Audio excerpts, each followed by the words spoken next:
आपने देखा होगा मोहसिन नकवी ने ट्वीट कर जानकारी दी है, मतलब प्रॉपर ग्राउंड को हिला हिला कर देख रहे हैं, कुछ दिक्कत तो नहीं है, ग्राउंड नीचे तो नहीं गिर जाएगा। तो उन्हें बता दें ग्राउंड्स भी पूरे तैयार हैं, चैंपियंस ट्रॉफी के लिए सारी चीज़ें, सारी तैयारियां हो चुकी हैं। कुछ चीज़ें जो थोड़ी सी इन्फॉर्मेशन वाइज हैं वो ये है कि भाई कैप्टन्स या फिर ओपनिंग सेरेमनी, कैप्टन्स इवेंट कुछ कह लें, वो वहाँ पर नहीं है, क्योंकि थोड़ा सा उसमें भी एक चर्चा ये थी कि भाई क्या रोहित शर्मा फिर जाएंगे नहीं जाएंगे। इंडिया के मैचेस जो हैं वो दुबई में है, लेकिन नज़र सबकी रहेगी इंडिया वर्सेस पाकिस्तान। और India versus Pakistan big ticket contest, मतलब आईसीसी इवेंट्स जब भी रहते हैं तो सबसे बड़ा मैच ही इंडिया वर्सेस पाकिस्तान होता है। उस मुकाबले को लेकर भी बात करेंगे और मेन अभी फोकस रहेगा कि स्क्वाड कंपैरिजन, इंडिया के फिक्चर्स अगर आप देखें तो इंडिया का दूसरा मैच यानी कि बीच में जो मैच पड़ रहा है वो पाकिस्तान के साथ है। और ये पूरा टूर्नामेंट आप नॉकआउट के लिहाज से ही देखें, पहला जो मुकाबला है टूर्नामेंट ओपनर तो ऑब्वियसली पाकिस्तान न्यूजीलैंड खेलेगी, देन अगले दिन इंडिया वर्सेस बांग्लादेश है, फिर ये दोनों टीम्स जो अपना दूसरा मैच खेलेंगी वहां पर आमने सामने इंडिया और पाकिस्तान। और फर्स्ट मैच का रिजल्ट अगर आप अभी देखें, अभी बात करें, ठीक है क्रिकेट है, होने को कुछ भी हो सकता है, लेकिन शायद आप बोलोगे कि इंडिया के जीतने के चांस ज्यादा हैं कि इंडिया बांग्लादेश को हरा देगा। पाकिस्तान न्यूजीलैंड में आप टक्कर एक्सपेक्ट करोगे कि वहां पर किस तरीके से चीज होती है। और अगर पाकिस्तान कहीं हार कर आ रखी है और इंडिया जो हम मतलब चाहेंगे भी और उस तरीके से बात कर भी नहीं कि इंडिया जीत रखी है, तो पाकिस्तान के लिए फिर वो मैच मस्ट विन कॉन्टेस्ट रहेगा। अगर वो हार गए तो टूर्नामेंट से बाहर, होस्ट भी है, डिफेंडिंग चैंपियंस भी है, तो उन पर प्रेशर भी है। और शायद इसी प्रेशर के चलते उन्होंने स्क्वाड का भी जो है वेट बड़ा लंबे वक्त तक किया और आखिर में जब दिया, अभी भी उन्होंने बोला कि अगर जो चेंज करना पड़ा तो वो करेंगे। कहीं ना कहीं वो शायद सैम अयूब की एक आस उन्होंने लगाई हुई है, जो कि मुश्किल है वहां पर होना। मुश्किल है बिल्कुल, मतलब उनका इतना डिले करना स्क्वाड, जहां पर शायद वो टाइम आ गया था कि आपको लास्ट एंड मोमेंट चेंजेस करने हैं तो वो टीम कोई भी कर सकती है, तब उनकी अनाउंसमेंट हो रही है स्क्वाड की। और वो अभी भी क्लैरिटी नहीं है स्क्वाड में, जहां पर अभी आपको ओपनर्स नहीं पता है। वो कह रहे हैं कि शायद बाबर ओपन कर सकते हैं, सौद शकील वहां ओपन कर सकते हैं, तो वो क्लैरिटी पाकिस्तान को नहीं है। और बाकी अगर हम फिक्सचर्स देखें इंडिया के, तो बांग्लादेश के साथ आप कहोगे कि वो मैच तो आपको जीतना ही है, क्योंकि एक तो स्टार्टिंग ऑफ द टूर्नामेंट, दूसरी बात पाकिस्तान में नर्व्स हमेशा हाई होंगी, चाहे सामने टीम हल्की उतरे चाहे अच्छे से खेले, लेकिन आपके लिए इंडिया पाकिस्तान हमेशा से वो नर्व्स चैलेंजिंग वाला रहता है। और न्यूजीलैंड आपको हमेशा आईसीसी जो आपके मैचेस होते हैं वहां पर वो आपको करते ही हैं, टारगेट करते हैं और किसी ना किसी तरह आपको परेशान करते ही हैं कि वहां अगर आपका डू और डाई वाला मैच हो गया तो आप तो फंस ही गए।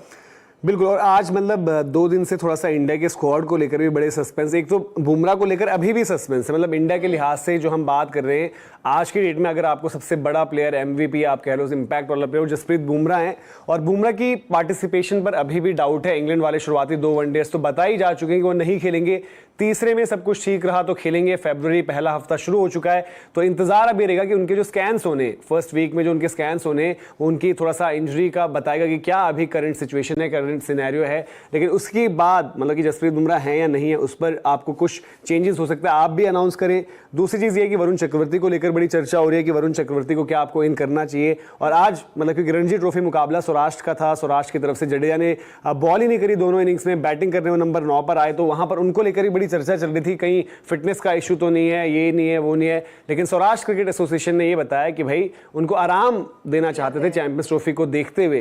तो पॉइंट यहां पर यह है कि वो कौन सा आराम है जहां पर आपको प्लेइंग 11 में डालना है। तो जब बैटिंग करानी है ना बॉलिंग करानी है, तो उनको वैसे ही आराम देते, मतलब सिर्फ टीम शीट पर आपको उतारने का, या आपने सोचा कि जरूरत पड़ेगी तो उनको देखेंगे। लेकिन वरुण का केस अभी देखते हैं। हम देखें तो ठीक है, आपके पास बेस्ट पॉसिबल ऑप्शंस आप कह लीजिए, या जो आपके पास बेस्ट प्लेयर्स होंगे अभी तक अगर हम देखें इंडियन क्रिकेट में, तो ये आपने पूरे 11 में डाली है, लेकिन पूरे स्क्वाड में डाली है। लेकिन अगर हम देखें बॉलिंग में, जहां पर आपके बुमराह की आपने बात की, शमी का भी आपको नहीं पता है, एक ही मैच वो खेले, उसमें 3 ओवर उन्होंने डाले, उसके बाद उनको भी मैच आगे नहीं खिलाया है। फिर उसके बाद बैटर्स की बात करें तो कोई भी बैटर आपका इन्फॉर्म नहीं है जो जा रहा है। ठीक है, हार्दिक पांड्या के लिए आप शायद कहेंगे कि हाँ हार्दिक कंट्रीब्यूशन करते हैं और अभी भी वो चले रन उनके आ रहे हैं, लेकिन अदरवाइज बैटिंग और बॉलिंग दोनों तरफ से इंडिया स्क्वाड अभी भी आपको डाउट्स बहुत सारे हैं कि कैसा बैटिंग किस तरह से रिस्पॉन्ड करेगी और बॉलिंग के लिए क्या प्लेयर्स आपके 100% फिट है। मतलब आई थिंक बॉलर्स की फिटनेस वाला मसला ज्यादा बड़ा है। और वाइट बॉल है, मतलब वाइट बॉल कभी भी, और पर्टिकुलरली हो सब कॉन्टिनेंट में रहा है,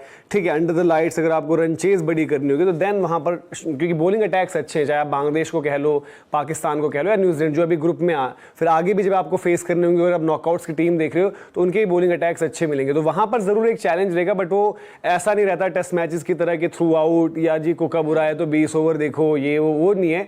और इन बैटर्स में वो चीज़ है। अदरवाइज मतलब एक चीज फिर साफ रहेगी कि यहां से भी आपको अब ट्रांजिशन की तरफ ही देखो, अगर इनकी परफॉर्मेंस नहीं आती है तो वो चीज है। बॉलिंग में हाँ आपको देखना पड़ेगा कि फिटनेस वाइज क्या है, लेकिन चलो इंडिया का स्क्वाड तो समझ में आता है और इंडिया और पाकिस्तान के स्क्वाड बड़े डिफरेंट है। पता नहीं सोशल मीडिया पर मैंने देखा था, एग्जैक्ट मुझे नहीं पता कि वो वाकई में आमिर जमाल की ही स्टोरी थी जो उन्होंने पोस्ट किया था या फिर किसी ने वैसे डाला था। आमिर जमाल क्योंकि उन्होंने शायद एक स्टोरी जो शेयर करी थी किसी मैंने देखी थी, वो शायद वही था कि भाई मतलब नाराज या फिर दुख उनका कि भाई वो नहीं पिक हुए।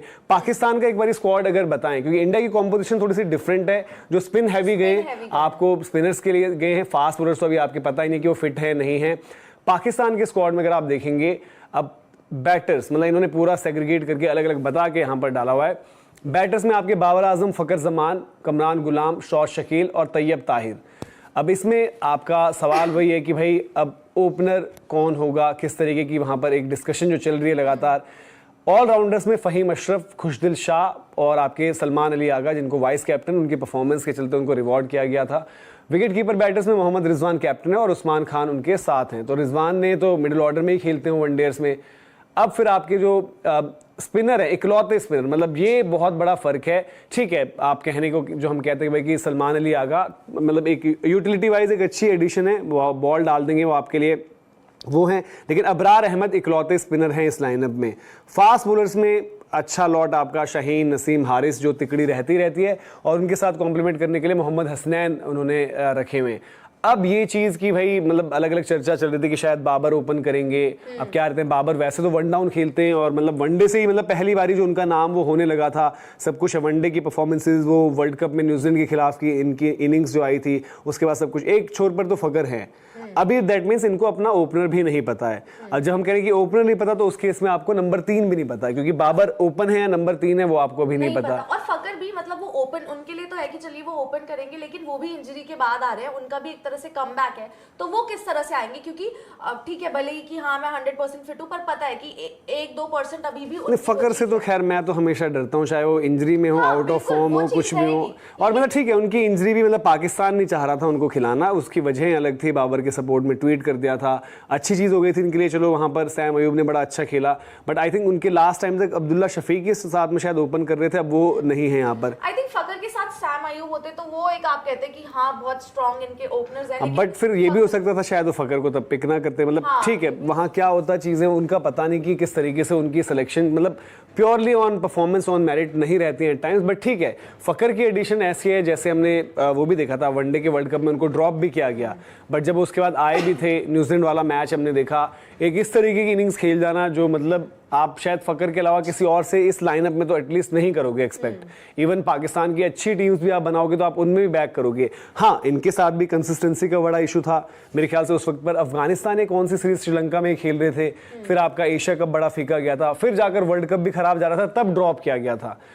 बड़ी पारियां भी खेलते हैं कि दोहरा शतक मार दिया, मतलब 150 प्लस की टोटल लगा दी, बट एक इम्पैक्ट है। मतलब उस लाइनअप में फकर जमान एक इम्पैक्ट वाले प्लेयर हैं जो शायद आपको कम नजर आते हैं, बट उनका जोड़ीदार कौन होगा? ये भी है ना कि इनके शायद पैर का ही कुछ इशू था वहां पर उनके, अब मुझे एग्जैक्ट नहीं पता क्या है, ऐसा कुछ पैर का इनको इशू था।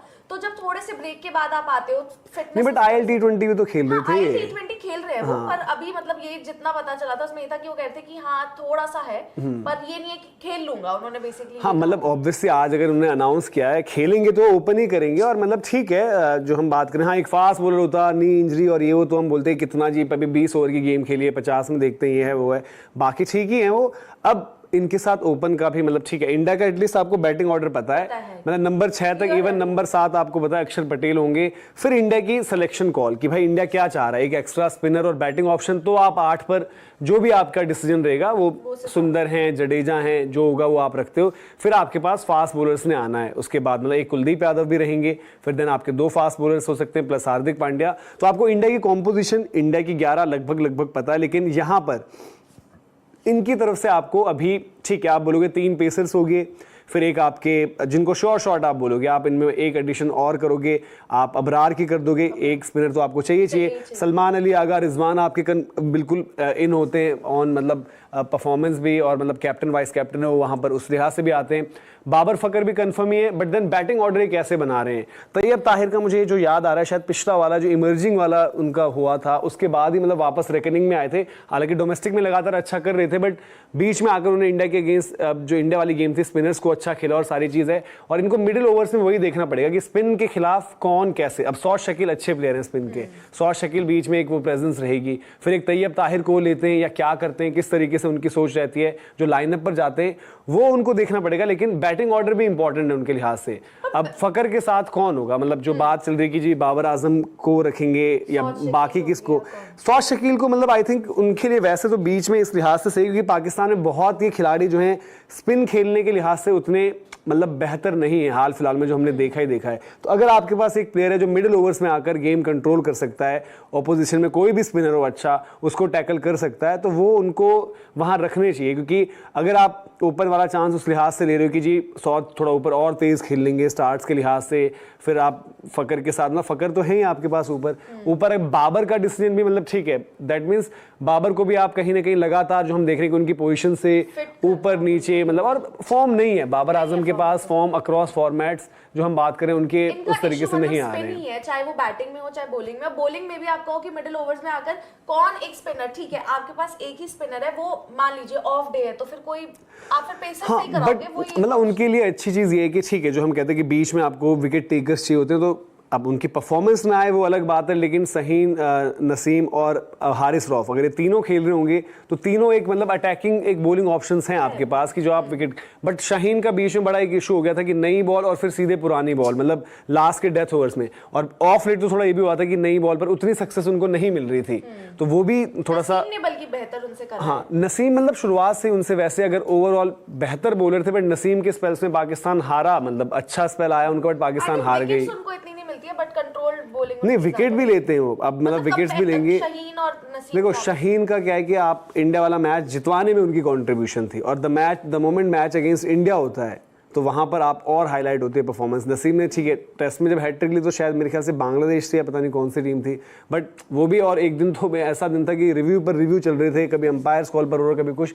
तो नसीम स्किलफुल है, बट नसीम जो इंजरी के बाद आए वो उतने स्किलफुल नहीं नजर आ रहे हैं। इनका सबका केस हुआ है कि इंजरी के बाद जो बॉलर आया, शाहीन चाहे आए नसीम चाहे आए, वो उस तरीके से नहीं रहे। हारिस रऊफ का आपको पता नहीं होता है कि हारिस रऊफ कौन से वाले हारिस रऊफ हैं, वो मेलबर्न वाले, वो लास्ट के 3 ओवर जब विराट को डाले थे वो वाले हारिस रऊफ आने हैं, या फिर हारिस रऊफ जिन्होंने एक नाम बनाया, जो शायद अभी उन्होंने जो पाकिस्तान में बॉलिंग करी, साउथ अफ्रीका में भी कर रहे थे थोड़ा बहुत, तो वो आपको कंसिस्टेंसी उनके साथ है नहीं। नसीम और शाहीन एक वक्त पर कंसिस्टेंट थे, बट इंजरी के बाद वो उस तरीके से मतलब ना उतने शार्प नजर आए जितना वो पहले थे, और नहीं उतने इफेक्टिव, नहीं उतने कंसिस्टेंट। तो ये उनके लिए थोड़ा सा प्रॉब्लमेटिक एरियाज है। और वहां पर जो मतलब चाहे वो साउथ अफ्रीका या पाकिस्तान, साउथ अफ्रीका में तो सैम ने बड़े अच्छे रन्स कर दिए थे, ऑस्ट्रेलिया में जो उन्होंने अच्छा किया तो अच्छी विकेटों पर जहां पर बॉलर्स के लिए मदद थी वहां पर उन्होंने बॉलिंग बड़ी अच्छी डाली, और पर्टिकुलरली हारिस रऊफ उसमें बहुत बड़ा फैक्टर थे। अब यहाँ पर भी तो है कि मतलब आपके आधे मैचेस पाकिस्तान में, बाकी आप यूएई खेलोगे। आप पिचेस को अगर हम लेके देखें तो वहां पर तो स्पिन ही आपको मिलना है, स्पिन फ्रेंडली ही विकेट्स होंगी। हाँ, बट फ्लैट विकेटें भी रहेंगी, बैटिंग के लिए अच्छी होंगी, वो पाकिस्तान में भी रहती हैं। मतलब अगर विकेट इनके लिए अगर चैलेंज है भी तो शायद दुबई जाकर थोड़ा सा बेहतर आपको कुछ ना कुछ चीज मिल जाएगी। पाकिस्तान में ज्यादातर जो हमने देखा है, मतलब वो तो टेस्ट भी फ्लैट पर खेलते थे, अभी उन्होंने स्पिन पर खेलना शुरू किया, लेकिन उस लिहाज से मतलब ठीक है विकेट्स का असिस्टेंस या यहाँ पर वो सब चीजें स्पिनर। दूसरी बात ये कि अगर इनके पास क्वालिटी होती ये डेफिनेटली पिक करते। पहले शादाब खेल रहे थे, उनकी परफॉर्मेंस खराब हुई, T20 में एक वक्त बड़ी अच्छी आ रही थी, फिर सबने शोर मचाया कि उसामा मीर लाओ, उसामा मीर लाओ, उसामा मीर को लेकर आए, उसामा मीर की भी उस तरीके से नहीं आई, तो देन उसामा मीर भी बाहर हो गए। अब अबरार के पास जा रखे हैं, अबरार का ठीक है मिक्स टाइप का रहा है, उनको रेगुलर रन या उस तरीके से मौके उतने नहीं मिले, बट शायद अबरार के लिए भी ये टूर्नामेंट हो जाएगी अगर उनको लगातार खिलाया गया और उनकी परफॉर्मेंस अगर नहीं आती है तो देन वो बोले यार कि अब क्या करें। अब फिर वो टेस्ट वाले स्पिनर्स तो अपने नहीं उठाकर ला सकते कि बोले साजिद, नोमान आप आ जाओ सारे के सारे यहाँ पर। और इंडिया के पास स्पिन की भरमार है, मतलब हमने 4 स्पिनर्स ऑलरेडी इंक्लूड करे हुए हैं, और अब वरुण चक्रवर्ती का भी नाम उठ रहा है। लेकिन आपको क्या लगता है कि जब स्पिनर्स आप रखोगे टीम में 11 में खिलाओगे तो क्या पैकिंग ऑर्डर में सबसे नीचे रविंद्र जडेजा होंगे? जडेजा तो मतलब ऑब्वियसली एज ऑफ नाउ वही लग रहा है कि जडेजा का नाम शायद लास्ट में रहेगा। सबसे पहले तो मतलब प्रीमियर स्पिनर आपके कुलदीप यादव हो जाएंगे, फिर आपको जो एक ऑलराउंडर वाली भूमिका में पहले खिलाने चाहिए वो अक्षर पटेल हैं। बट अब अक्षर पटेल के साथ अब ठीक है, गौतम गंभीर शायद सुंदर पर ज्यादा विश्वास जताते हैं, जो हमें थोड़ा T20 सीरीज में भी दिखा। तो अक्षर पटेल की बैटिंग तो सबसे नीचे ही कर रहे हैं अभी T20 सीरीज में। अब आगे वनडेज में क्या उनको वो ट्रस्ट किया जाता है। और दूसरी ये भी है कि ठीक है, गौतम गंभीर का एक राइट लेफ्ट को लेकर बहुत एक है कि उनकी तरफ से वो बहुत ज्यादा मैटर करता है, बट इस लाइनअप में आपके 6 नंबर तक सारे राइट ही हैं। ये जो अभी आपको दिख रहा है आपका बैटिंग ऑर्डर ही है जो मोस्ट लाइकली हो सकता है। रोहित, शुभमन, विराट, श्रेयस, KL, हार्दिक और मैं अक्षर तक काउंट कर रहा हूँ। अब वॉशिंगटन उसमें डलते नहीं डलते वो एक अलग चीज है, बट आपका जो पहला लेफ्ट हैंडर आ रहा है वो आ रहा है अक्षर पटेल। जरूरत पड़ने पर हमने देखा अक्षर पटेल को पुश किया गया, T20 में भी किया गया है, इवन वनडेज में भी आप ट्राई आउट कर सकते हो चीजें, टेस्ट में भी आपने किया है, हर जगह किया है। हाँ, तो अक्षर का, बट अक्षर को मतलब गौतम गंभीर कितना रेट कर रहे हैं, ठीक है, उनको T20 में वाइस कैप्टन बनाया गया था। अगर अक्षर प्लस सुंदर दोनों खेल रहे हैं तब एक अलग सिनेरियो हो सकता है कि मतलब अगर वो दोनों खेल रहे हैं एक साथ एक लाइनअप में, फिर आपको पता है नेक्स्ट कुलदीप होंगे, फिर आपके जो फास्ट बॉलर्स 2 रह जाएंगे वहां पर वो होंगे। तो स्पिनर्स का तो मतलब सिंपल है अभी, बट अब वरुण की एंट्री को लेकर है क्योंकि अभी भी एक मैच और है, उन्होंने अभी जस्ट 5 लिया। अगर वो लास्ट मैच में फिर से एक 5 निकाल दें तो थोड़ा बहुत एक चर्चा तो शुरू हो जाएगी कि वरुण चक्रवर्ती को मतलब आप कैसे छोड़ सकते हो। पेसर्स का ही अभी इशू चल रहा है। आई थिंक 11 फरवरी लास्ट डेट है जिसमें आप थोड़े चेंजेस, मतलब अगर आपको कोई चेंज करना है प्लेयर का स्क्वाड में तो वो आप कर सकते हो। तो आई थिंक बुमराह पर तब तक अपडेट, अगर वो नहीं है तो वो अपडेट तब तक आ जाएगी, अदरवाइज तो फिर आप यही उम्मीद कर रहे हो कि मैचेस खेल ही रहे हैं बुमराह। अब वो उसमें सबसे इंपॉर्टेंट अब ये है कि जो इंग्लैंड वाली सीरीज आपकी होगी जिसमें ये एक तो अब इस हफ्ते का जो स्कैन उनका जो है ड्यू, उस पर अगर अपडेट कुछ आती है रिपोर्ट्स या जो जहां से पता चले ऑफिशियल BCCI करता है वो इंपॉर्टेंट होगा। देन अगर वो इंग्लैंड सीरीज में तीसरा मैच भी नहीं खेल रहे तो फर्स्ट आपको उस दिन समझ जाना चाहिए। और शायद इंग्लैंड का लास्ट मैच मेरे ख्याल से 9 तारीख है, मेरे ख्याल से 9 शायद, हम 6 से शुरू है ना। अच्छा, तो 6 तो 9 नहीं होगा, फिर 9 को एक मैच होगा फिर, और देन वो 12 होगा। तो तब तक अगर वो 12 के आसपास पड़ रहा है आपका, 11 के आसपास, तो आपकी डेडलाइन भी वहीं पर है। और बुमराह अगर उस दिन नहीं खेल रहे तो फिर देन आप कैसे श्योर हो सकते हो कि बुमराह जो अभी ठीक है रिहैब या प्रैक्टिस में कहीं पर नहीं है वो आते ही, हाँ, तो 12 में तो फिर 12 तक तो टाइम ही है आपका, मतलब कि उस दिन आप क्या कॉल लोगे कि बुमराह खेलेंगे और ये सब होगा। तो बुमराह अभी तो ये लग रहा है कि इंग्लैंड वाली सीरीज में मुश्किल है खेलते हुए दिखे, बट अगर आपको क्लैरिटी रही तो आपको अब अनाउंस करना ही पड़ेगा क्योंकि बुमराह को भी आप रिस्क नहीं कर सकते। ना बुमराह खुद चाहेंगे मैं रिस्क हूं वहां पर, ना मुंबई इंडियंस चाहेगा, उनका पूरा IPL मतलब बुमराह पर बहुत ज्यादा डिपेंडेंट रहेगा। और फिर इंडिया को आगे भी टेस्ट क्रिकेट खेलनी है जहां पर आपको अगला जब WTC साइकिल स्टार्ट होता है आपको सीधे इंग्लैंड जाना है। तो दोस्तों आप लोगों ने ये वीडियो देखा, आप लोगों को ये वीडियो कैसा लगा? अगर वीडियो पसंद आया तो प्लीज़ लाइक कीजिए, सब्सक्राइब कीजिए और शेयर कीजिए। और दोस्तों कमेंट करके हमें बताइए कि विक्रांत सर और उनकी पूरी स्पोर्ट तक टीम जो दिन रात एक करके, बारिश ठंडी गर्मी हर मौसम में दिन रात एक करके आप लोगों के लिए स्पोर्ट की, क्रिकेट की ताज़ा खबरें आप लोगों तक पहुंचा रहे हैं, तो इसके बारे में आप लोगों की क्या राय है? विक्रांत सर और उनके पूरे स्पोर्ट तक टीम के लिए दोस्तों आप लोग भगवान से दुआ कीजिए उनका स्पोर्ट तक चैनल ऐसे ही चलता रहे। और दोस्तों हमारे चैनल को भी प्लीज़ सब्सक्राइब कर लीजिए। और हमारे चैनल और हमारी तरफ से भी विक्रांत सर और उनके स्पोर्ट तक पूरी टीम के लिए बहुत बहुत धन्यवाद। मिलते हैं नेक्स्ट वीडियो में, तब तक के लिए धन्यवाद। जय हिंद, जय भारत। और विक्रांत सर के लिए मेरे तरफ से नमस्कार।